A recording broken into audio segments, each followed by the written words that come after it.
I would like to call to order the Monday, March 21st meeting of the City of Monona City Council. Will the clerk please call the roll? Alder Moore. Here. Alder Wood. Here. Alder Court. Here. Alder Goforth. Here. Mayor O'Connor. Here.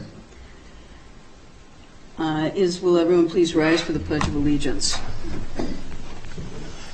I pledge allegiance to the flag of the United States of America and to the republic for which it stands, one nation, under God, indivisible, with liberty and justice for all. And Alders Moore and Corr, before we get started, I don't want you to think that we all planned an in-person meeting and didn't invite you. This just kind of happened. Various people ended up drifting in. So, okay, is there a motion to approve the minutes of the March 7th meeting? Well, I'll move approval. I'll second. Any corrections or additions? Hearing none, all in favor say aye. Aye. Aye. Opposed? Motion passes. There are no appearances. There is no public hearing.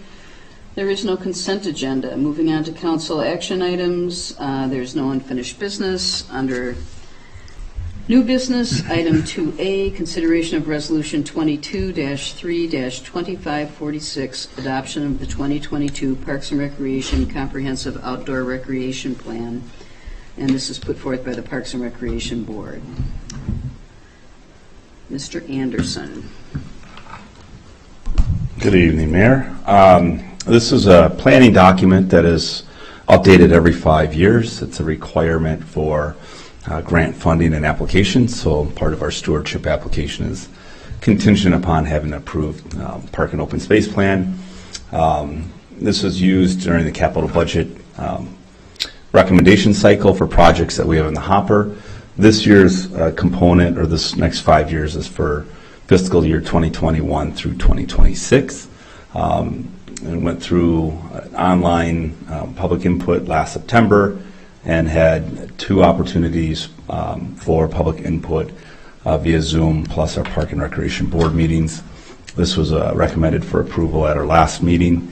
Kind of the synopsis of it's a long document, 147 pages, has census data, kind of an introduction, goals and objectives of what we want to do, and then goes into kind of trends of the community, some analysis of our existing facilities, and then some recommendations. Now, we've been very fortunate over the last decade to make a lot of improvements to our park system, so there's not a lot major recommended for the next 5 years.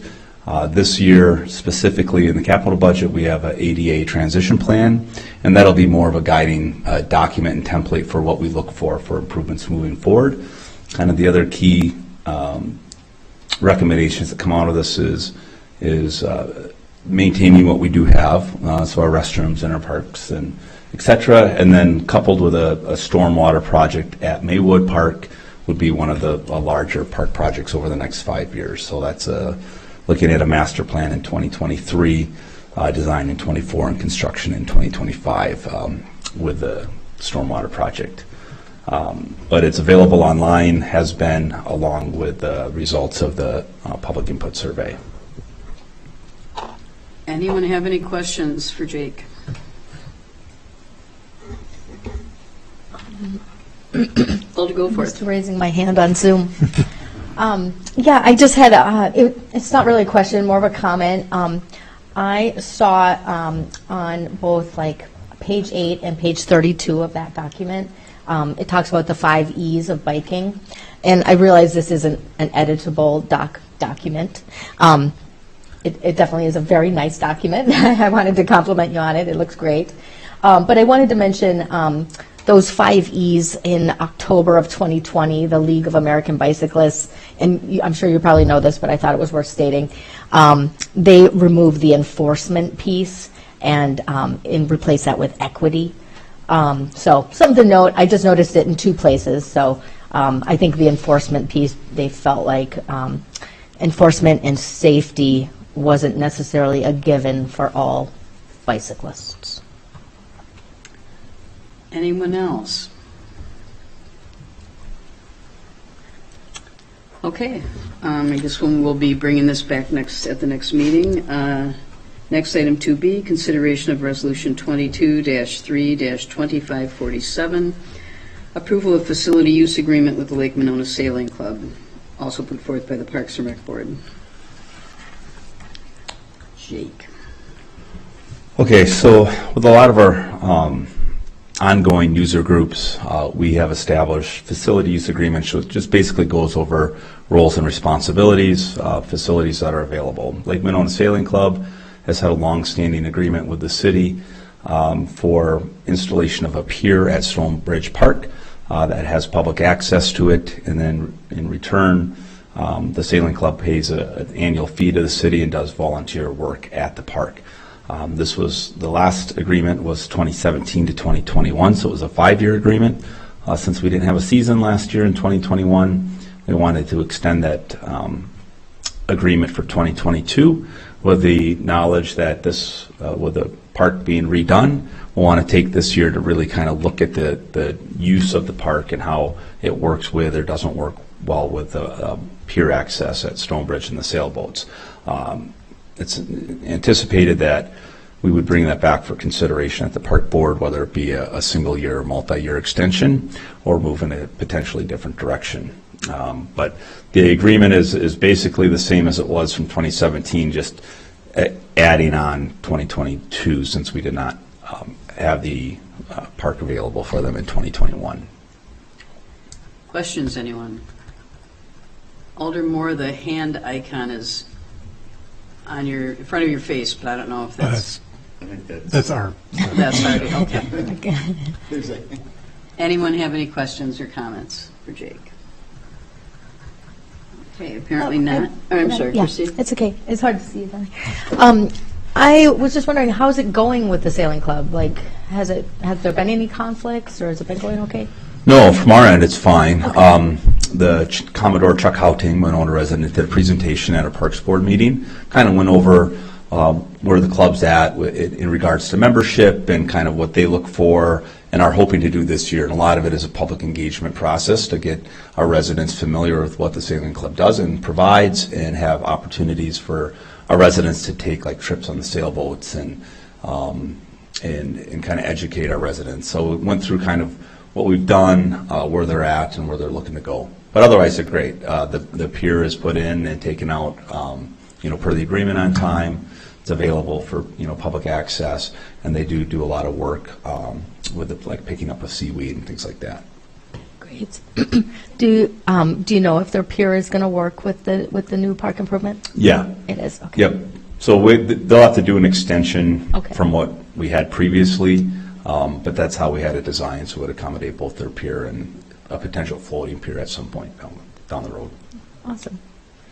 I'm going to just throw something out, just so you, because I'm about to leave council, but just so you don't, I think you'll hear about it at some point, but something we've talked about in the DEI ad hoc committee is coming up with ideas for organizations like the Sailing Club to have a scholarship program for people of color, to give opportunities to those kind of recreational pursuits that people of color have rarely had access to. So it's a cool relationship, and I did touch base with them, and they're open to hearing about it. So just wanted to throw it out there as kind of a cool opportunity and something that's coming out of that group. Because I know it's been kind of quiet at this point with what's happening there. Thank you. Anyone else? Okay, we'll move on to the next item, 2C, consideration of Resolution 22-3-2548, approval of facility use agreement with Papa's Barbecue, also put forth by the Parks and Rec Board.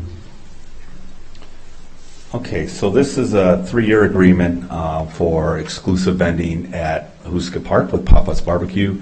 Last year was a pilot year to see how things would work, and Papa's has been a long-standing food cart vendor on Broadway, been at the Shell Station before, and Joe's Firehouse location, minority-owned business, and was gladly approved by the Parks Board and had discussions about vending at Huska Park. Gilbert, the owner, was very happy with being able to vend at Huska Park, and we were very happy on our end from the city, from both the visibility of the stand, the amount of care that they took in cleaning up the park area around them, and then payment was received on time. So it's $500 a month, and they're there for 5 months. So it's $2,500 in rental fees for that particular space for the season, and then this agreement has an escalator per month each year increases. Okay, any questions? No? Hearing none, we'll move on to the last one then. Item 2D, consideration of Resolution 22-3-2549, approval of facility use agreement with Minnow Swim and Dive, also put forth by Parks and Rec Committee. Okay, this is our annual agreement that we have with the Minnow Swim and Dive team. This is yearly, and mainly for that matter is because we have the fee per swimmer changes each year within our operating budget, so that's set at $63 per swimmer for this 2022 swim year. And then if anything needs to be modified because of the pool schedule within what the allocated practice times are.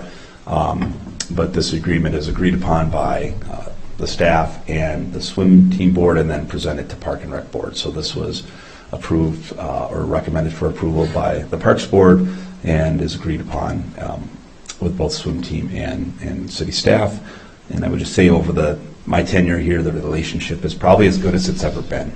We really work together as a collective unit, and the swim and dive team pays a pretty hefty fee to use the pool, almost up to 300 swimmers. So it's a large share of the private rental that goes into the operating budget. And they do a great job with promoting the Minnow pool to their club members and hosting events, which brings in other teams to our community. So it's been a great relationship. Great. Any questions or comments? Alder, go for it. I'm full of questions tonight. Just curious, do you know if they'll ever bring back an all-city swim meet or anytime soon? I mean, that was so fantastic here. And 2030, I think. Oh. So it's like a 12-year rotation Okay. for the different clubs. We have been asked, there's a lot of clubs within that league that are like small and may not be able to host. And so last year we did host one day of it because of COVID protocols. I think it would be, I think it's every 12 though. So I think the next time we're supposed to be 2030. Little time to wait. Okay. Yes. It's a huge amount of work. Oh, Yeah. yeah, for sure. It worked so well. It was awesome. I was wondering if it would be possible to see in our packet for next time, maybe I don't know if the last 3 years of the schedule, so we can see what the totals are for the fees. Would that be possible in our packet for next? Like what the rental fees came out to be? Yeah. For the last, Yeah. Yep. And Absolutely. they participated last year, Correct. but not the year before, I think, so. Yeah, pools closed in 2020. Okay. So last year was, I would say, I think they pared down a little bit, but not much, because I think it was around 18,000, if I remember right. Nice. So, but I can get Fantastic. those, absolutely. Yeah, that'd be great, just to see kind of where the trajectory goes. Anyone else? Okay, I guess that's it. Thank you, Jake. Thank you. Next, item 2E. This is one I don't really like. Consideration of Resolution 22-3-2552, acceptance of City Administrator Gaddow's letter of resignation put forth by the Finance and Personnel Committee. And I guess we don't really have anything to discuss. We could... Table it. Yeah, nay, big nay. I guess, do you want us to do this and No, I mean, take it out of order? Can we wait till next time? yeah, you or- can wait till next time. Okay, all right. I guess we don't have a lot else to say right now about that, so unless Jennifer or Nancy does. Okay, then the next item is item F, convene into closed session under Wisconsin Statute Section 19.85, paren 1, paren G, conferring with legal counsel for the governmental body who's rendering oral or written advice concerning strategy to be adopted by the body with respect to litigation in which it is or likely to become involved, and this is an update on several different lawsuits that were involved in Broadway Hotel Partners LLC versus City of Monona, Walmart Real Estate Business Trust versus City of Monona, Chianti Furge versus City of Monona et al., and Mariva versus City of Monona et al. So is there a motion to go into closed session? I'll move to go into closed session. There a second? Second. Alder Cruz, second. Would the clerk please call the roll? Alder Goforth. Yep. Aye. Alder Moore. Alder Wood. Aye. Alder Corr. Aye. Okay, we are in closed session. Go hang on.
Bill, can